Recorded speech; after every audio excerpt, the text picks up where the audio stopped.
கருத்து of the டே. இன்றைக்கும் உங்கள்கிட்ட ஒரு குட்டி ஸ்டோரியோட நம்ம கருத்தை சொல்ல போகிறேன். ஒரு ஆத்தங்கரையில் வந்து 2 மரம் இருந்திருக்கு. அதில் வந்து முதல் மரத்துக்கிட்ட ஒரு குருவி தன்னோட குடும்பத்தோடு போயிட்டு, நான் இந்த உங்களோட மரத்தை வந்து கூடு கட்டிக்கிட்டுமா அப்படின்னு சொல்லி கேட்டிருக்கு. அதுக்கு வந்து அந்த மரம் வந்து நிராகரிச்சிருக்கு, வேணாம் அப்படின்னு சொல்லிட்டு. உடனே என்ன பண்ணியிருக்கு, அது பக்கத்தில் இருந்த 2வது மரத்துக்கு கேட்டு அது கூடு கட்டிகிட்டு இருக்குது. அந்த மரம் சரின்னு சொன்னது உடனே கொஞ்ச நாள் போயிருக்கு. கொஞ்ச நாள் போனோடனே ஒரு பெரிய மழை வந்திருக்கு. மழை வந்து அந்த வெள்ளத்தில் வந்து இந்த முதல் மரம் இருந்ததில்ல, அது வந்து வெள்ளத்தில் அடிச்சிட்டு போயிருக்கு.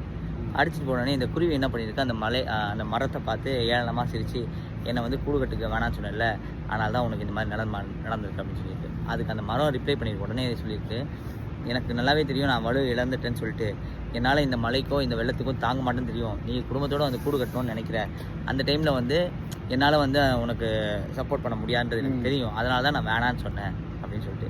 இதுலேருந்து என்ன சொல்ல வரேன்னா, நமக்கு வேண்டியவங்க, நம்மளுக்கு தெரிஞ்சவங்க ஒரு சில இடத்துல நம்மளை வந்து நிராகரிச்சிருப்பாங்க.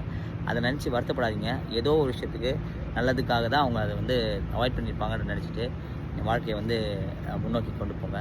திஸ் இஸ் மை கருத்து ஃபார் டுடே. பாய்.